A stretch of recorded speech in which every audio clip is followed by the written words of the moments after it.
Visión País es presentado por Universidad Politécnica y Artística del Paraguay, UPAP, Dale, Escuela de Gobierno y Políticas Públicas Norberto Bobbio. Buenas noches, bienvenidos a Visión País. Hoy queremos analizar un tema que ha generado preocupación en estos últimos tiempos y titulamos nuestro tema de análisis violadores seriales. Al mismo tiempo queremos también hablar de los hinchas agresivos y la violencia en las calles. ¿Qué nos pasa como sociedad? Es la pregunta que nos formulamos. Y por supuesto, sin entrar en disquisiciones técnicas, que no es precisamente lo que nos caracteriza en Visión País, discutir conceptos técnicos. Sin embargo, tenemos que necesariamente hacer referencia a lo que se denomina en el ámbito científico entre el ambientalismo y el biologismo. ¿Qué quiere decir esto? Que realmente estas conductas agresivas, violentas, entre comillas, anormales que demuestran algunos individuos, ¿tienen que ver con la naturaleza humana o tiene que ver con el ambiente, con la circunstancia en el que básicamente, digamos, se desarrolla la crianza, ¿no? En el contexto en el que conviven los individuos? Esto no es una cuestión menor porque a partir de estos dos parámetros o de estos dos criterios a veces se dan ciertas explicaciones. Lo cierto y lo concreto es que en la ciudad de Coronel Oviedo, en estos últimos tiempos, y el propio subcomandante de la Policía Nacional, digamos, calificó de psicosis lo que están generando los llamados violadores seriales. Incluso movilizó a las mujeres a una manifestación en esa ciudad del interior del país.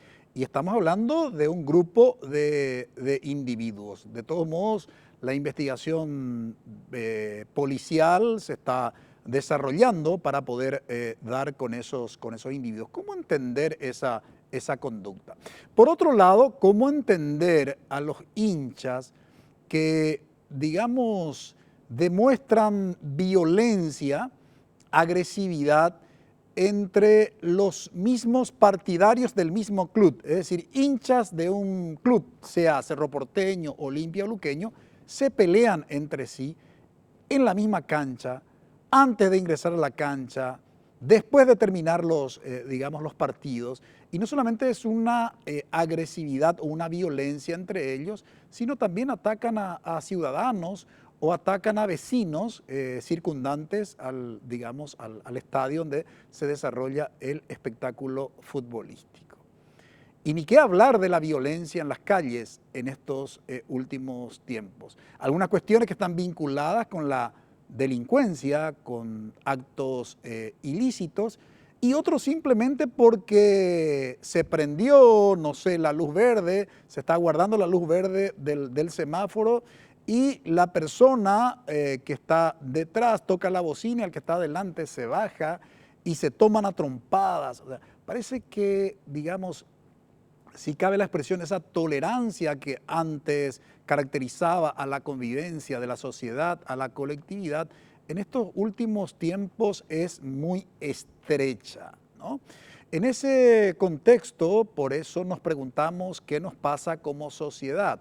Muchos autores incluso señalan de que lo que caracteriza a la sociedad del siglo XXI es que es una sociedad sin responsabilidad, sin moral, sin deberes. Todos son derechos y está muy bien porque los derechos han representado también siglos de conquista de la historia de la humanidad, no cabe la menor duda, pero que si estos derechos no están acompañados de obligaciones, de responsabilidades, de una moral, de una ética, probablemente tengamos en el escenario lo que hoy vemos y de los cuales, y cuando digo de los cuales me refiero a los actos, somos testigos. Para analizar este tema nos acompañan tres profesionales del ámbito de la psiquiatría. El doctor Manuel Fresco, reconocido psiquiatra de nuestro medio. Muy buenas noches, doctor Fresco, y gracias por aceptar la invitación. Muchas gracias, muy buenas noches a mis compañeros y a la compañera del panel. También nos acompaña el doctor Charles Rodas, reconocido también psiquiatra de nuestro medio, que ya le tuvimos en otras ocasiones aquí en Visión País. Muy buenas noches, doctor Rodas. Gracias por aceptar la invitación. Gracias, Francisco, por estar nuevamente en tu programa tan prestigioso. También nos acompaña la doctora Cintia Oviedo, reconocida psiquiatra. Muy buenas noches, doctora Cintia, y gracias por aceptar la invitación. Por favor, un gusto para mí. Aquí trataremos de colaborar en lo que sea necesario. Intentaremos comprender, creo que algo siempre Visión País aporta a los problemas que emergen en la sociedad paraguaya. Hoy queremos entender este tema de los violadores seriales, de la conducta agresiva de los hinchas, de por qué tanta violencia en las calles. Le invitamos que nos acompañen. Brevísima pausa.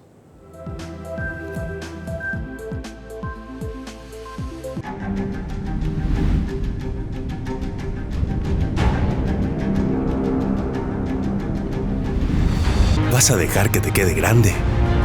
Inscríbete. UPAP. Dale. Porque el mundo legal es un entorno bastante complejo. Hablamos de una injerencia política dejando en duda la independencia que pueda tener la justicia. Yo estoy mucho más preocupado de la mora que se genera desde la falta de resoluciones. Con amplias gamas especializadas y abierto a diversas interpretaciones. La gente que está pasando penuria siempre es la que tiene ideas para poder cambiar nuestra ley y que sean aplicables a la realidad nuestra como sociedad hoy. El doctor Ricardo Saciain buscará la verdad en cada interrogante. Legalmente hablando. Domingo 21 horas. NPI nos conecta todo el tiempo.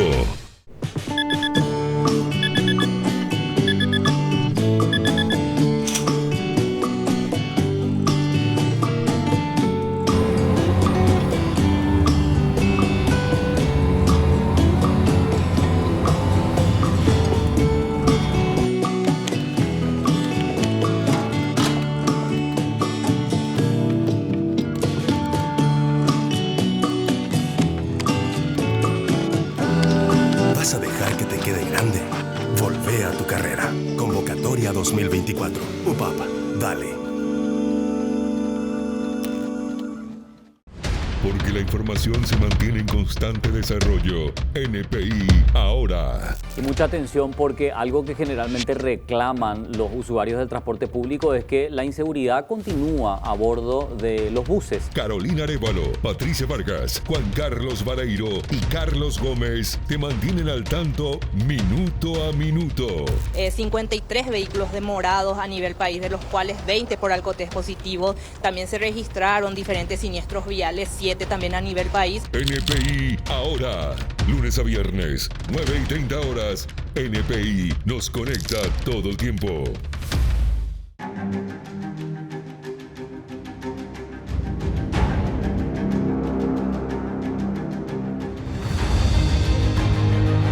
¿Vas a dejar que te quede grande? Inscríbete. UPAP. Dale. Decíamos en la introducción de nuestro programa que esta discusión histórica, si somos violentos por naturaleza o aprendemos la violencia, y en ese contexto quiero trasladar a la doctora Cintia la pregunta: ¿cómo entender, digamos, comportamientos violentos o agresivos, sobre todo en estos contextos, digo, bien vinculados con esto que se calificó en los medios de comunicación como los violadores seriales, los hinchas de los clubes, la violencia que se manifiesta, digamos, que manifiestan algunos individuos en las calles, doctora? Si bien la conducta del ser humano está influenciada por el entorno, por la sociedad, por su manera de crianza, por todo aquello que fue aprendiendo desde el momento que nació y su entorno, no podemos tampoco estar ajenos a entender que la biología del cerebro en sí puede tener alteraciones en algunos individuos que llevan a que estas conductas sean visibles, tengan falta de control en su impulsividad, que van de la mano de una función anómala del cerebro, en este caso alguna enfermedad que pueda ser subyacente a la conducta que tiene esta persona. O sea, el ser humano en sí tiene un componente biológico y también el componente social que influencia en esto. Ahora, doctor Fresco, sin embargo, en estos últimos tiempos parece que aumentó. Digo parece porque a veces se trata de una percepción, no sé si existen datos objetivos, pero en principio tenemos la percepción, la impresión de que ha aumentado, digamos, la agresividad y la violencia en determinados sectores de nuestra sociedad. Yo quiero hacer dos comentarios. Primero, la agresividad es una cualidad necesaria del aspecto biológico, como decía, porque nos sirve para la subsistencia. Todos tenemos ese potencial agresivo, digamos. Y la violencia es una agresividad desmedida, innecesaria. Y la otra cuestión, que esto no es solamente una cosa de los hinchas o de la calle, es a nivel planetario, porque si uno piensa cómo está la Franja de Gaza, Ucrania, o sea, el planeta está mal. Y entonces, obviamente, que los comportamientos violentos se naturalizan. O sea, ya no hay un freno. Y todo está bien, ¿verdad? Eso que decir, espera un rato, ya está verde, bocina, y si tarda más ya se baja, le garrotea. Como vi ayer, los hinchas atacaron a un señor que llevaba una rama que por lo visto y se bajó con un machete. Y bueno, y yo creo que estamos planetariamente mal. Ahora, ¿qué puede, digamos, explicar, doctor Rodas, que a pesar de un desarrollo muy significativo de la ciencia, ¿no? Digo, un poco desde el inicio de la historia de la humanidad al siglo XXI, cuánto hemos avanzado, y sin embargo, digamos, no hemos podido superar estas actitudes, digamos, como el caso último aquí que mencionó el doctor Fresco, que todavía para dirimir ciertas diferencias necesariamente eso se da a través de un enfrentamiento bélico. El caso, por ejemplo, de Rusia-Ucrania o el caso justamente de Israel-Palestina. ¿Cómo entender eso que a pesar de los avances, insisto, de la ciencia, aún esa, digamos, esa violencia predomina? Yo creo que la ciencia evolutivamente se ha desligado de la ética. Creo también de que el hombre es un constructo.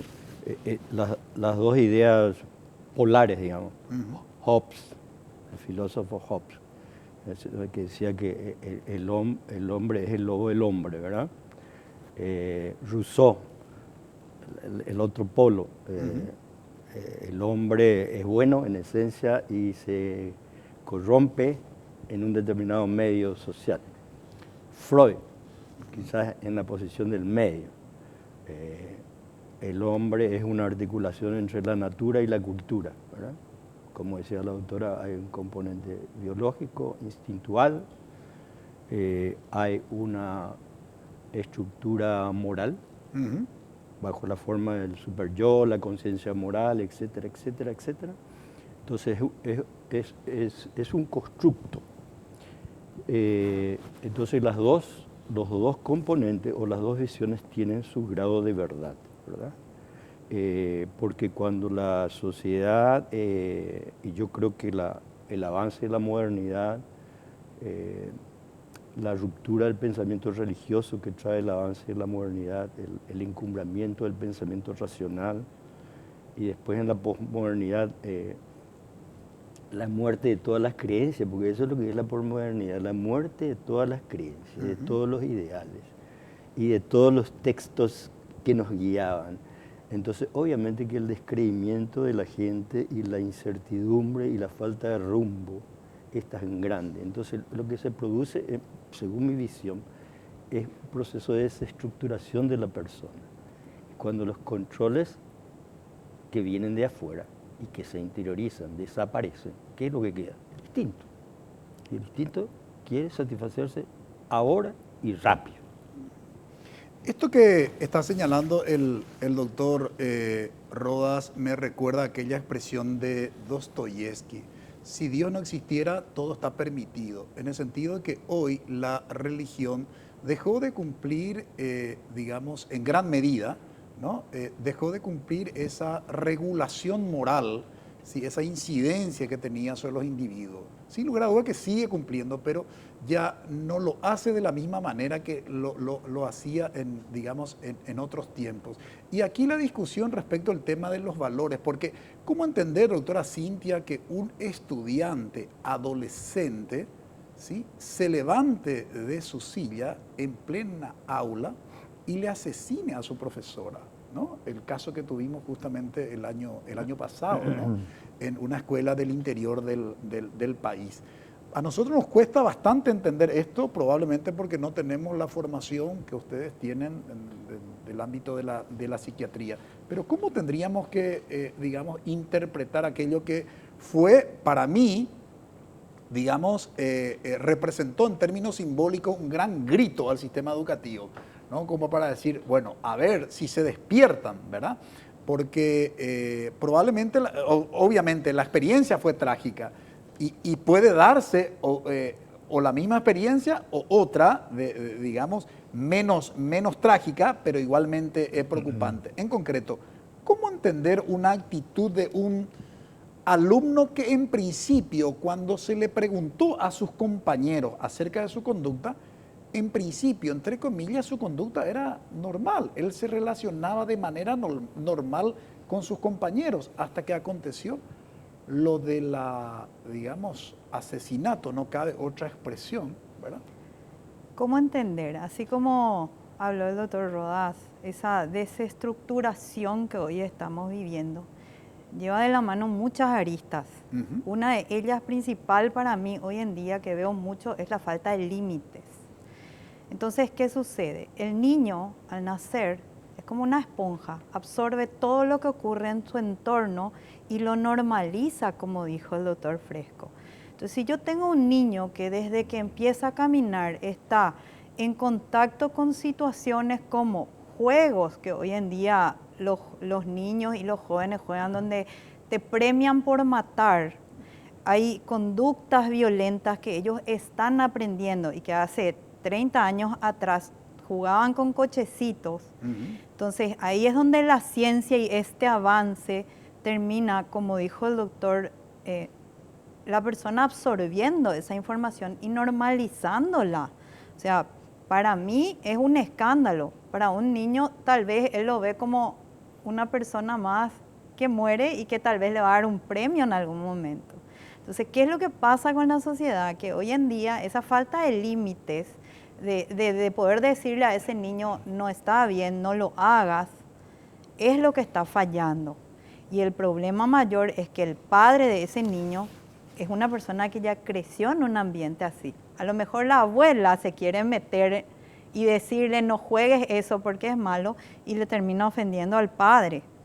Y esa falta de límites, que nosotros tal vez vivimos los límites con nuestros antepasados, con nuestros padres, hoy ya no existe. Y para el niño es normal la conducta violenta.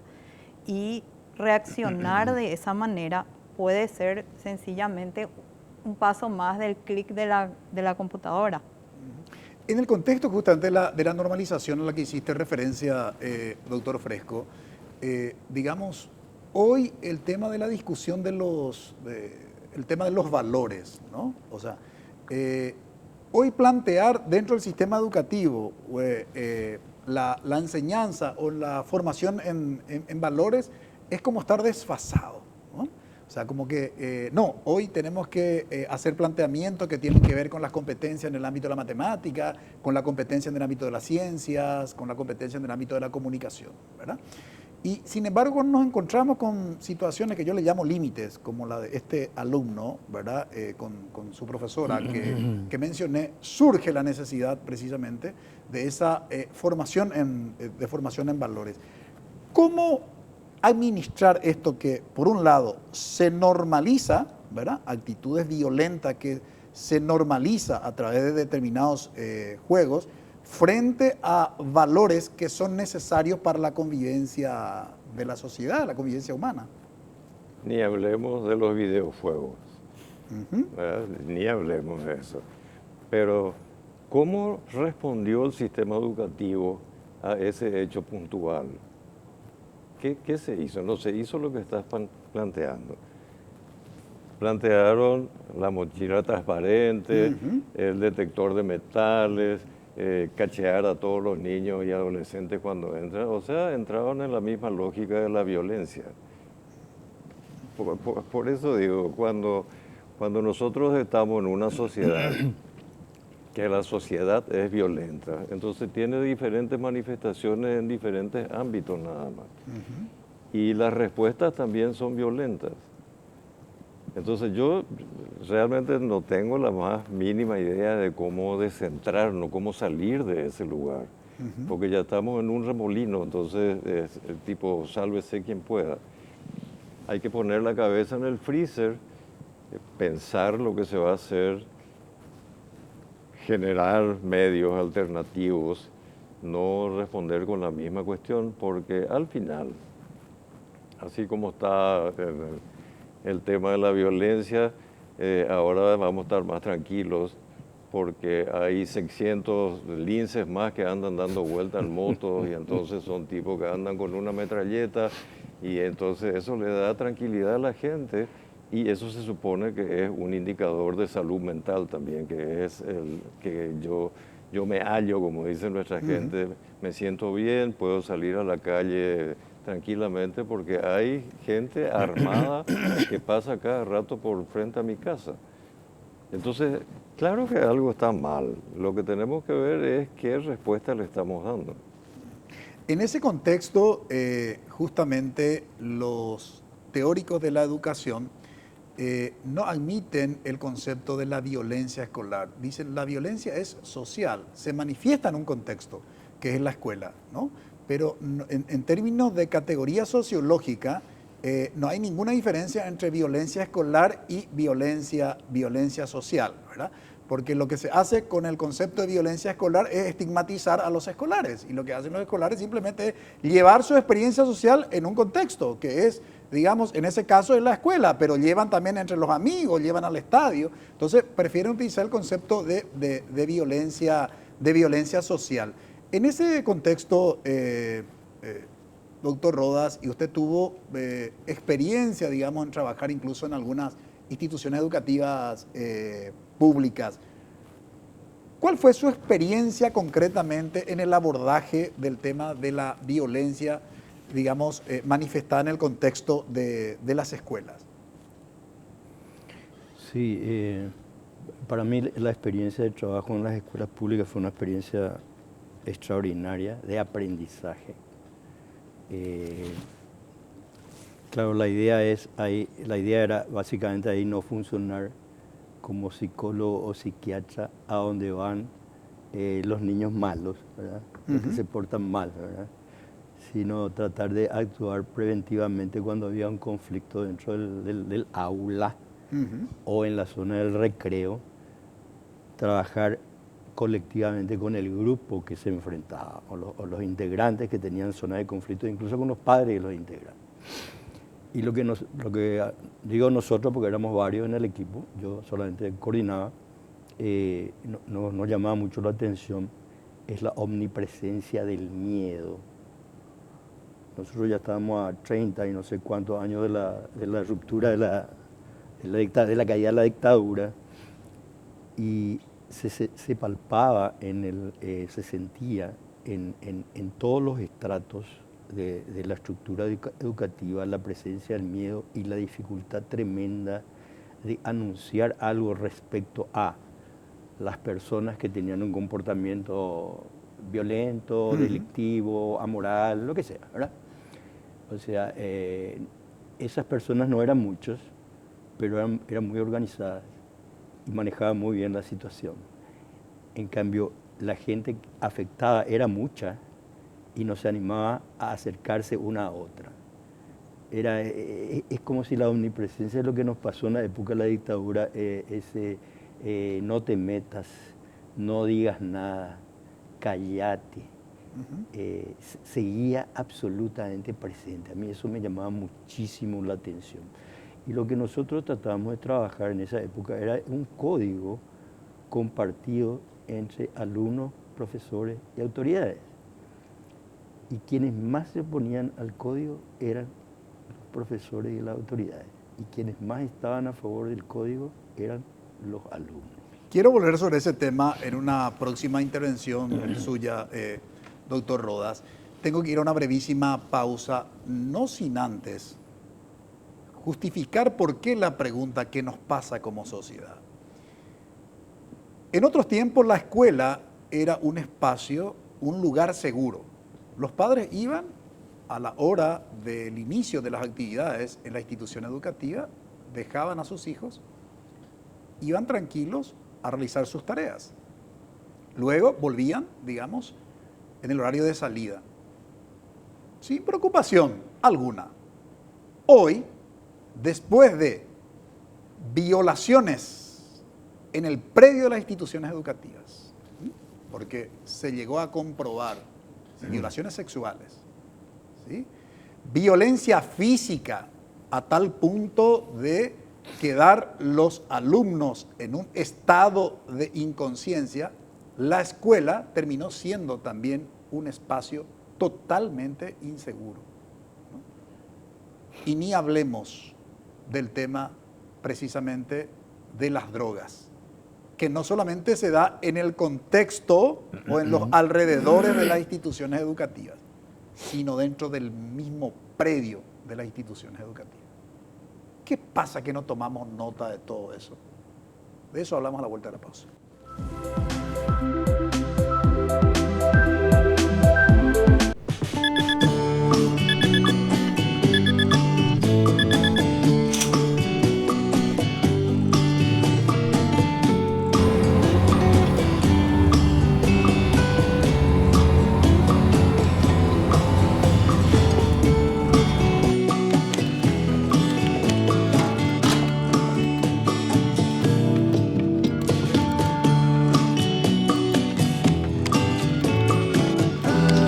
¿Vas a dejar que te quede grande? Volvé a tu carrera. Convocatoria 2024. UPAP, dale. En Teledía Noticias nos centramos en informaciones que resulten útiles para el desarrollo de tus actividades. Un solitario delincuente ingresó al local de la Orquesta de Instrumentos Reciclados de Cateura y se llevó varios equipos musicales. Conectate a Carolina Arévalo y Roberto Coronel en Teledía Noticias. En la localidad de Mariscal Estigarribia, departamento de Boquerón, los pobladores no tienen agua potable desde hace varios días. Lunes a viernes, 13 horas, NPI nos conecta todo el tiempo.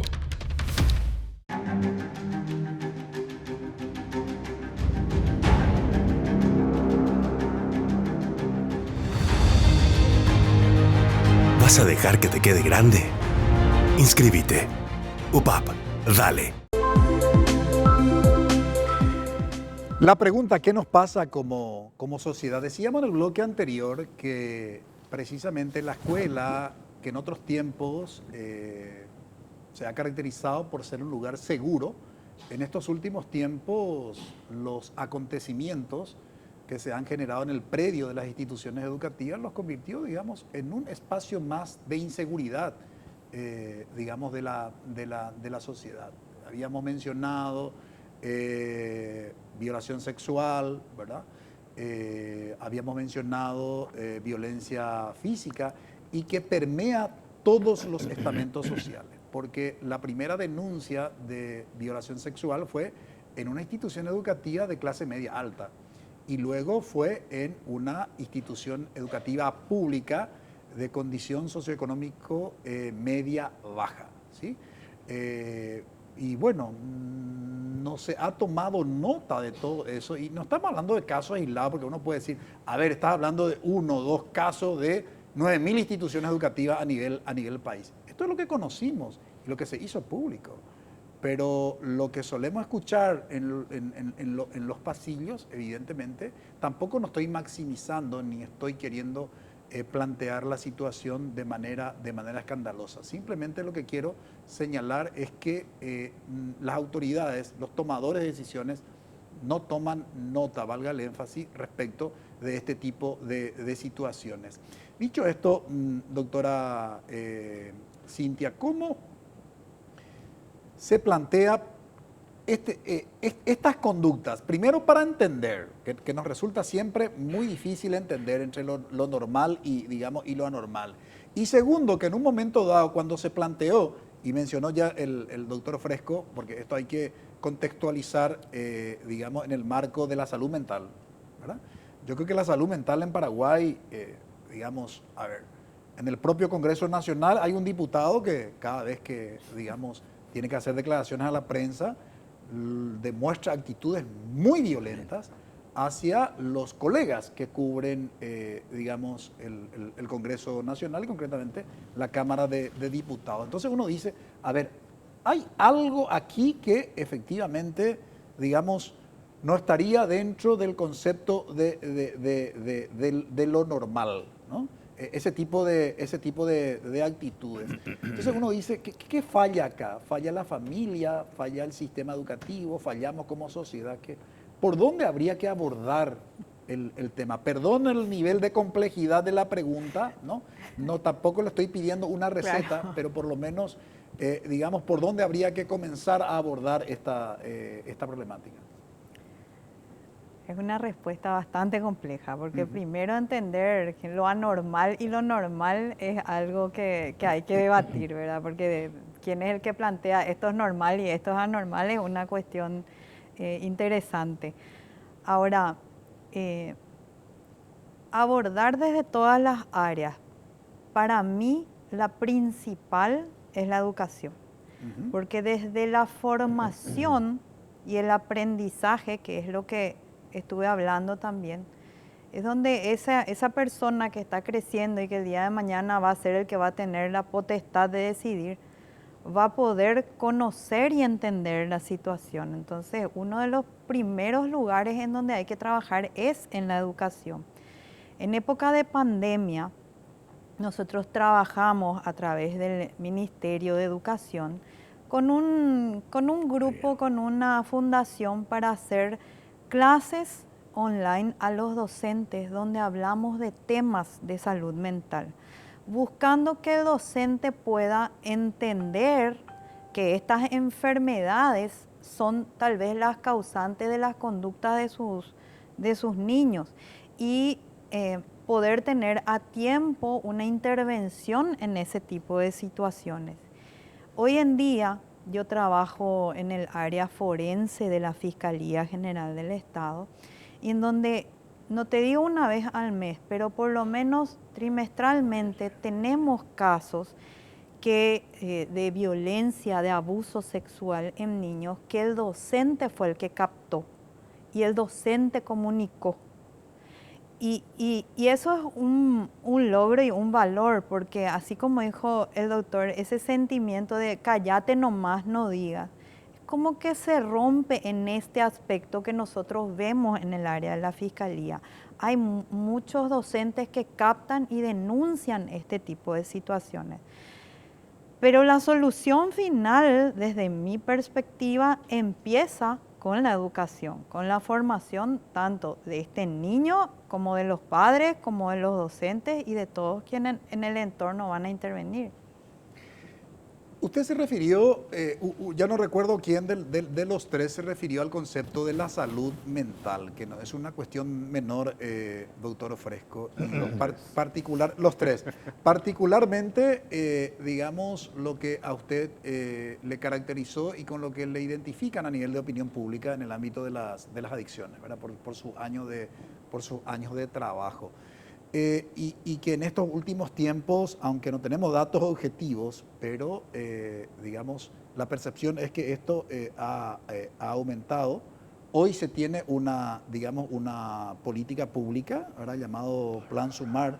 Usted está liderando incluso un trabajo por el Departamento Central, tengo entendido, ¿verdad? Digo que usted dejó el cargo que por años ocupó en el Ministerio de Salud, a eso no me refería, y sin embargo asumió luego otro cargo, o sea, sigue liderando, sigue estando en el ámbito, sigue teniendo alguna responsabilidad en el ámbito de la política pública de las adicciones. En concreto, cuando hablamos de salud mental, ¿de qué hablamos?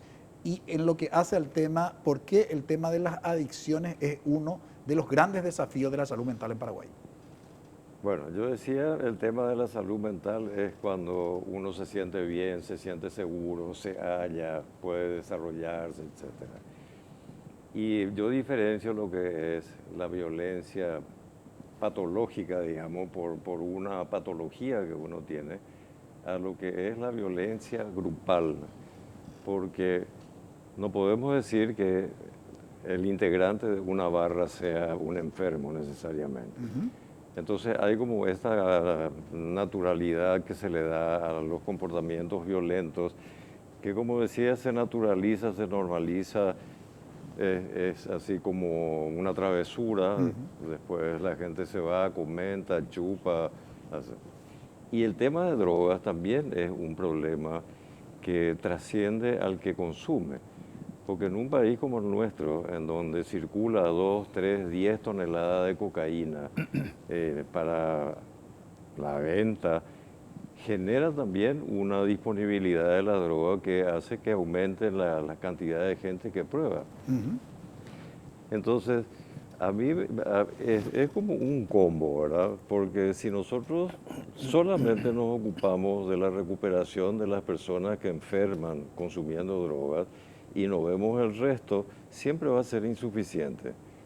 Igual que la escuela, el escenario educativo, separado del escenario familiar, tampoco va a poder hacer, porque el chico que es violento en el colegio, no lo aprende en el colegio, lo lleva de la casa. Entonces yo creo que también hay como un divorcio de la familia con el espacio educativo, que antes tal vez, no sé, había también una especie de separación. Entonces me voy a tu escuela y te digo, educarle a mi chico y yo me abro. ¿Crees que ese rol de la familia hoy se abandonó? También hay como que se le da mayor responsabilidad a la escuela. Cuando el chico tiene problemas en la escuela, y la escuela o el colegio le llama a la familia, no vienen bien. En general cuestionan que por qué se le hace, se molestan, no aparecen. Nosotros trabajamos mucho tiempo en el tema de prevención de drogas en el ámbito escolar y hacíamos ilusamente invitaciones a los padres para hacer la escuela. Se iban 3, 4 madres, no padres. Entonces hay también como un divorcio, ¿verdad? Es decir, en la escuela hay líos, obviamente, se maneja mal, está separado del ámbito, ese concepto de la comunidad educativa, que es el docente, el alumno y la familia, están en los textos, en el papel está. Pero ¿quién tiene que hacerse cargo de optimizar, de convocar, de hacer ese trabajo de persuasión, de que la gente se comprometa para un cambio, aunque sea en ese barrio o en esa escuela? Y si yo creo que si no se lo hace, vamos a estar nomás hablando al respecto, ¿verdad? Y eso. Ahora, en ese contexto, doctor Rodas, usted hablaba del concepto de miedo y que precisamente los directores y docentes como que no querían asumir la responsabilidad de involucrarse para intentar canalizar y solucionar los problemas. Si no entendí mal, eso fue su planteamiento y le había dicho en una próxima intervención suya, me gustaría justamente que usted pudiera desarrollar mejor ese concepto de miedo. Asociaba precisamente con la época de la dictadura, o sea, la cultura, obviamente la cultura del miedo.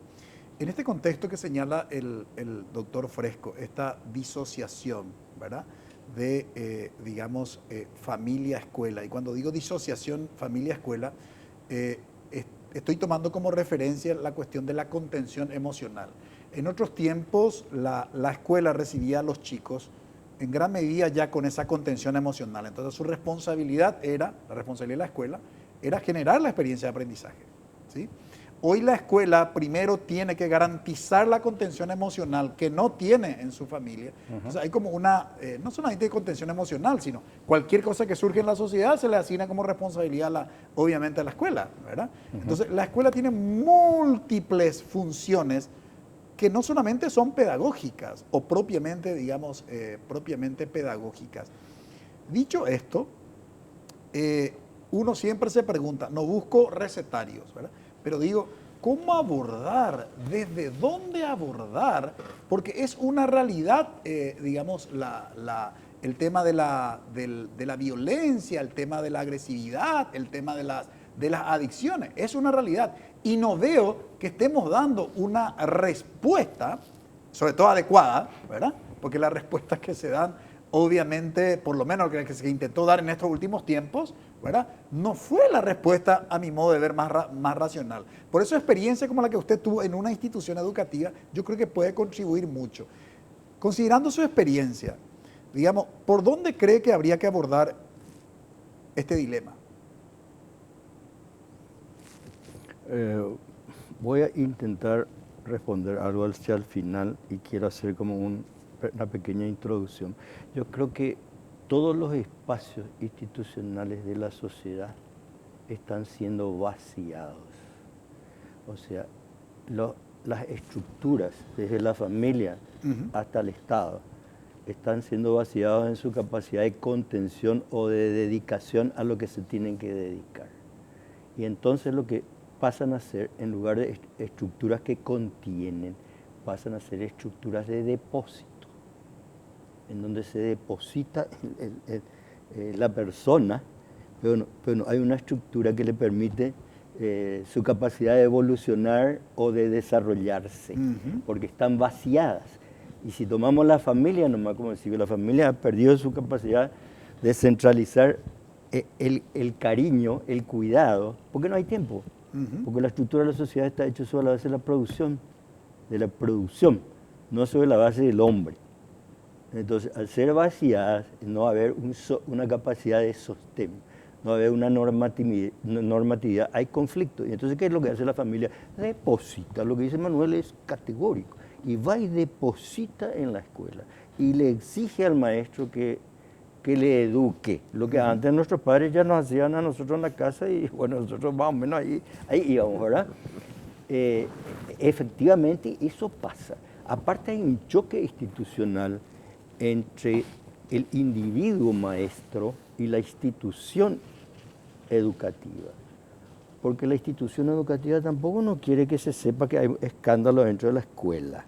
Entonces el maestro también tiene una presión en ocultar, y no en denunciar, no en abrir. Yo trabajé en dos instituciones educativas, uno en el Bañado Norte, zona de Trinidad, y otro en Fernando La Mora. La escuela y las autoridades de la escuela ocultan sistemáticamente los abusos sexuales ocurridos dentro de la escuela y la distribución de droga que ocurre dentro de la escuela, pero sistemáticamente. Y si ese tema se toca, yo por ejemplo en Trinidad, yo toqué eso por una institución, ¿cómo le llaman en el plano de la educación mixta? Esto que parte es privada y parte es subvencionada. Subvencionada. Era una escuela subvencionada dirigida por religiosos, lo cual era más grave todavía, más escandaloso todavía la situación. Y bueno, yo tuve que dejar eso porque no había forma de sostener. Yo le decía, pues nosotros estamos acá, nosotros somos gente que podemos acompañar este proceso, ¿por qué no nos usan? Y estando ahí, no nos usaban. Entonces, yo sí creo que el proceso de descomposición es tan grande que, y yo no creo, lo que vos decías, si sos optimista, sos pesimista, por dónde andás, yo ando más gris y negro que blanco, ¿verdad? Porque yo creo que hay exprofeso de la conducción de la sociedad global, un proceso de desestructuración de la familia. Y hay un proceso de desestructuración de la identidad también. no es solo de la familia, de la identidad. Entonces, si nosotros no cimentamos algo de la familia, ¿cómo vamos a cimentar si no tenemos tiempo? Bueno, pero tenemos que tomar decisiones. Cada uno de nosotros tenemos que tomar decisiones respecto a qué es lo prioritario, porque esto se derrumba. Y se derrumba para el lado de la violencia extrema, como te decía Fresco, Ucrania, esto viene de una violencia global. Como decía el maestro Einstein, después de la Segunda Guerra Mundial, la Tercera Guerra Mundial, que se puede venir o no se viene, la cuarta ya vamos a pelear con palos, o sea, vamos a volver a la etapa primitiva. Quiero volver a la vuelta a la pausa con algo sin entrar en disquisiciones técnicas, pero esto que están planteando los invitados tiene que ver, a mi modo de comprender, con una crisis de paradigma educativo, de modelo educativo. Por lo siguiente, la educación surge en el siglo XVIII, se institucionaliza la educación como escolarización, ¿sí? Se abre la educación para todos y se genera el concepto de la escuela y aparece la figura del Estado como responsable de la escolarización, de la educación de los ciudadanos. Eso se hizo sobre la base del proyecto llamado humanismo. En estas últimas décadas se habla del poshumanismo y del transhumanismo. O sea, el paradigma, el modelo de educación hoy, digamos, ¿no? que se plantea, está por fuera de lo que se sustenta la educación. Entonces parecía que la educación, utilizando la expresión aquí de los invitados, queda vacía, sin contenido. Se puede educar sin contenido y entender y solucionar estos dilemas que tenemos en nuestra sociedad y particularmente en la conducta de sus individuos. De eso hablamos a la vuelta de la pausa.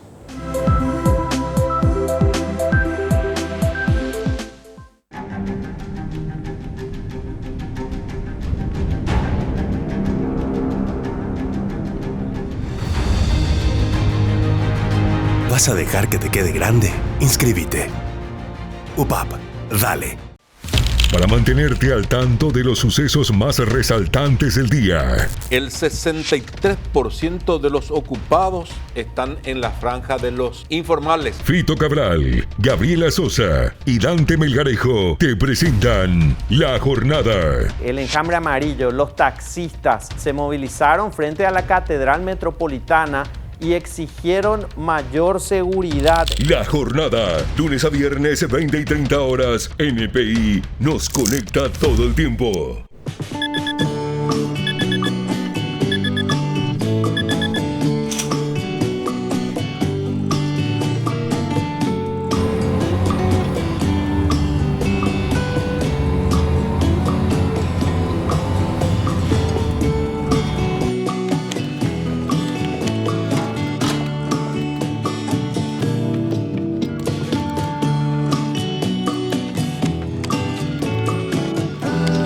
¿Vas a dejar que te quede grande? Volvé a tu carrera. Convocatoria 2024. UPAP, dale.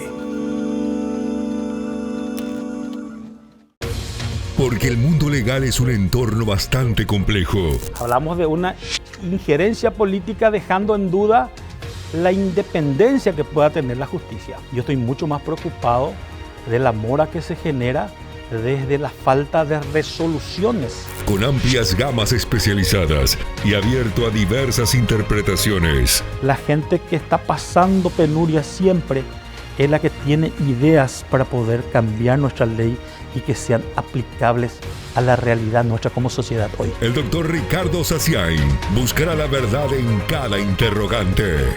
Legalmente hablando. Domingo 21 horas. NPI nos conecta todo el tiempo.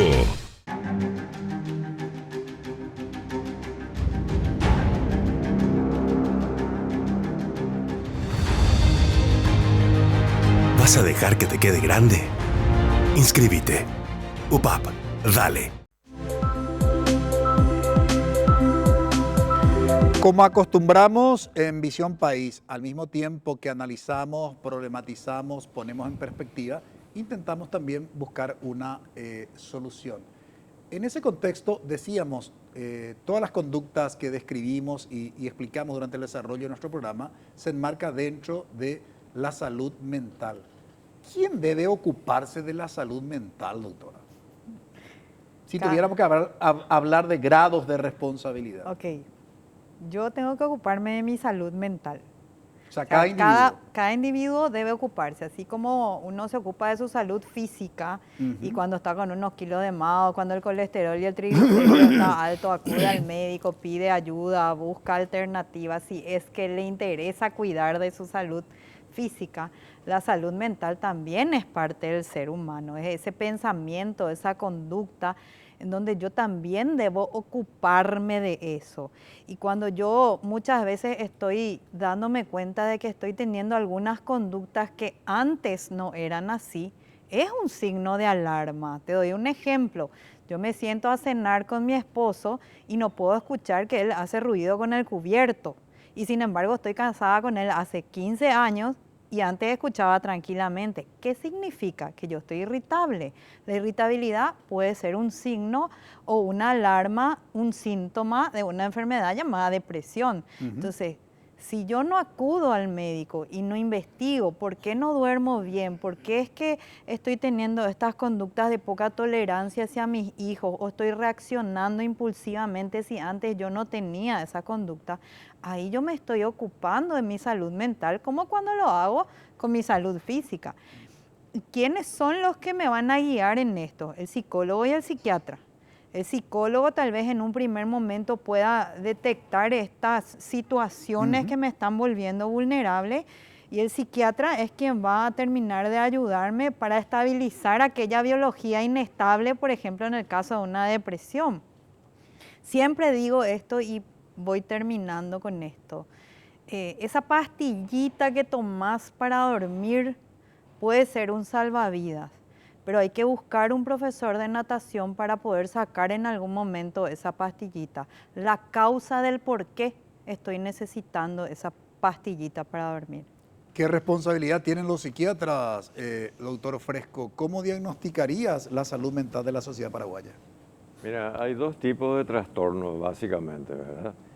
Aquellos en que la persona se da cuenta, como dice la colega, y reflexiono y me doy cuenta que algo no está funcionando. Pero hay otro grupo grande de trastornos donde la persona no se da cuenta que está mal. Entonces uno tiene que cuidar de aquello que se da cuenta. Y uno tiene que escuchar cuando te dicen de afuera, che, ¿qué te pasa? Y ese también, así como el no te metas, cuando la persona está muy irritable, muy enojosa, leche hervida, la gente tiene miedo. Y en el ámbito familiar, cuando se da eso, entonces nadie habla. Cuando viene el papá o la mamá o el adulto viene enojado y no quiere saber nada, entonces todo el mundo se calla. Entonces, hay un compromiso. La salud mental no es una situación perpetua que no haya que cuidar, es una situación dinámica. Igual, así mismo como la salud física, que uno tiene que estar alerta, uno tiene que cuidarse, uno tiene que tener todo lo necesario para mantener la salud mental, no solamente lograr, sino mantenerlo.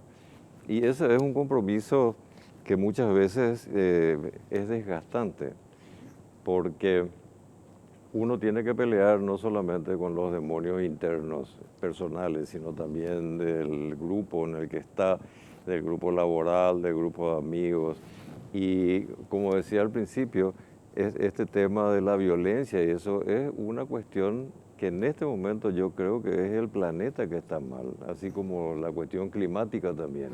No es solamente acá que llueve, hace frío en verano, Entonces tenemos que ver, yo creo que es una necesidad de administrar esta transición que no sé hacia dónde vamos, ¿verdad? Yo no sé si todo tiempo pasado fue mejor, no sé.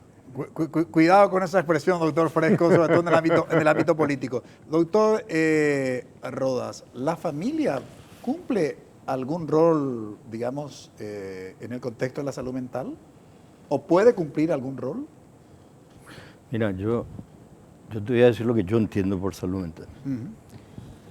Para mí la salud mental tiene dos acepciones claramente diferentes.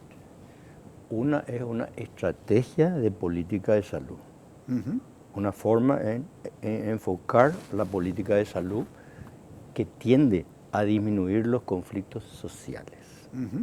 La salud mental políticamente fue ideada para bajar los conflictos sociales y surge en la posguerra mundial, la Segunda Guerra Mundial, cuando los conflictos se extendían por la sociedad y los psiquiatras ya no daban basto con las patologías graves, porque ya habían patologías medianamente graves y más chiquititas y más chiquititas. Y entonces se extiende y es una estrategia. Por otro lado, ese es del lado de la política, política sanitaria. Por otro lado, desde el lado del individuo o del, como vos dijiste acá, de la gente, del pueblo, la salud mental es la capacidad de transformar las condiciones que se oponen al bienestar. Esa es la persona sana mentalmente, la que lucha y la que a partir de su dolor de diferentes causas transforma ese dolor en acciones de actividades sociales constructivas. Eso es salud mental. Entonces son dos asunciones totalmente diferentes. Una es una estrategia política y otra es una estrategia individual o grupal. La familia, claro que cumple un rol fundamental, porque no sé, el laboratorio incipiente, en donde va a haber la capacidad para hablar, para decir qué salud mental va a tener un niño que no puede hablar, un niño que no puede jugar libremente, no va a tener salud mental. Quiero dejar como mensaje final eso. Muchísimas gracias, doctora, por colaborar con nosotros en este análisis. Muy amable, doctor Fresco también, agradecido, y al doctor Rodas. Brevísima pausa. A la vuelta presentamos nuestra conclusión.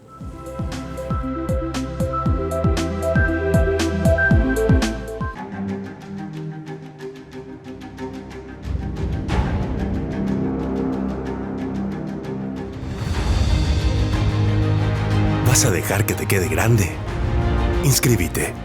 UPAP, dale. Porque la información se mantiene en constante desarrollo. NPI ahora. Y mucha atención, porque algo que generalmente reclaman los usuarios del transporte público es que la inseguridad continúa a bordo de los buses. Carolina Arévalo, Patricia Vargas, Juan Carlos Vareiro y Carlos Gómez te mantienen al tanto minuto a minuto. 53 vehículos demorados a nivel país, de los cuales 20 por alcotés positivo. También se registraron diferentes siniestros viales, 7 también a nivel país. NPI ahora, lunes a viernes, 9:30 horas. NPI nos conecta todo el tiempo.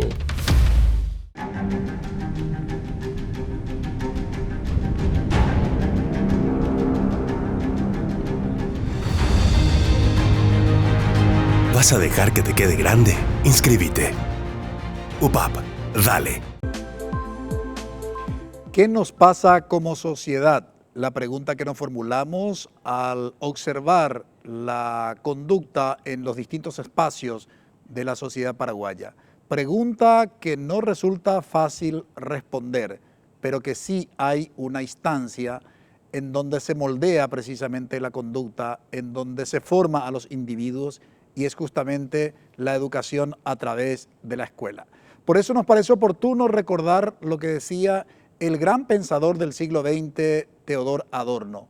La educación no puede seguir siendo lo que es después de Auschwitz. Auschwitz, que fue el campo de concentración nazi donde fueron asesinados millones de judíos. Es decir, Teodor Adorno lo que nos dice es que la educación tiene que ocuparse de la condición humana, de la formación integral del ser humano. Ojalá comprendamos esta expresión de Teodor Adorno en nuestro sistema educativo. Agradecemos su preferencia. Que todos tengan un buen inicio de semana. Buenas noches. Visión País es presentado por Universidad Politécnica y Artística del Paraguay, UPAP, Dale, Escuela de Gobierno y Políticas Públicas Norberto Bobbio.